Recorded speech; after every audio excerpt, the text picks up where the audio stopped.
स्वर्गलोक की निस्तब्ध गहराइयों में जहां सप्तर्षियों के मंत्र गूंजते थे और देवताओं की सभाएं लगती थीं, वहीं इंद्रलोक के पुष्पित उपवनों में अप्सरा सारंगा का निवास था।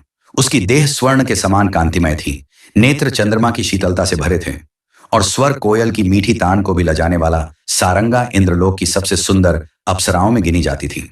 उसके नृत्य पर गंधर्व मोहित हो जाते और उसकी हंसी से कदम्ब के पुष्प झरने लगते।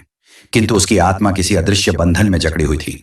स्वर्ग के विलास में रहते हुए भी उसे एक अनजान अधूरापन कचोटता था, एक अनसुनी पुकार जो दूर पृथ्वी से आती थी।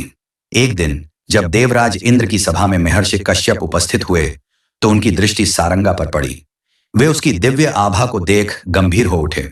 उन्होंने अपने दिव्य दृष्टि से उसके भाग्य को पढ़ा और कहा, हे सारंगा, तुम्हारी आत्मा इस स्वर्ग से परे किसी और के लिए पुकार रही है।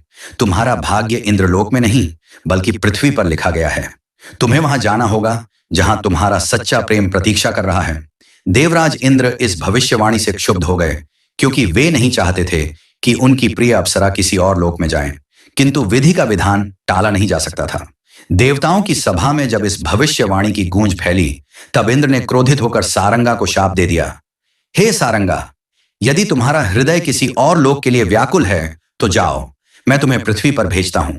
किंतु स्मरण रखना, जब तक तुम अपने सच्चे प्रेम को पहचान नहीं लोगी, तुम्हें वहां भटकना पड़ेगा। स्वर्ग लोक से निष्कासित होते ही सारंगा के दिव्य पंख विलुप्त हो गए। उसका शरीर हल्का होने के स्थान पर भारी हो गया और वह पृथ्वी की ओर गिरने लगी। सारंगा अब कोई अप्सरा नहीं थी, वह एक राजकन्या के रूप में पुनर्जन्म ले चुकी थी। उसके जन्म के समय समस्त वन कानन सुरभित हो उठे और आकाश में पुष्प वर्षा होने लगी। उसे पृथ्वी पर एक राजा ने अपनी संतान के रूप में पाया और प्रेम से पाला, किंतु उसकी आत्मा अब भी अपने अतीत को कहीं ना कहीं ढूंढ रही थी।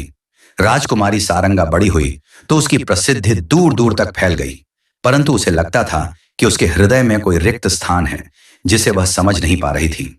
एक दिन जब वह अपने महल से दूर वन में भ्रमण के लिए गई, तब उसकी दृष्टि एक साधारण युवक पर पड़ी जो वन में जलधारा के किनारे बैठा था। उसकी आंखों में एक गहरी उदासी थी और वह बांसुरी बजा रहा था। पार्ट 3 के लिए बने रहे।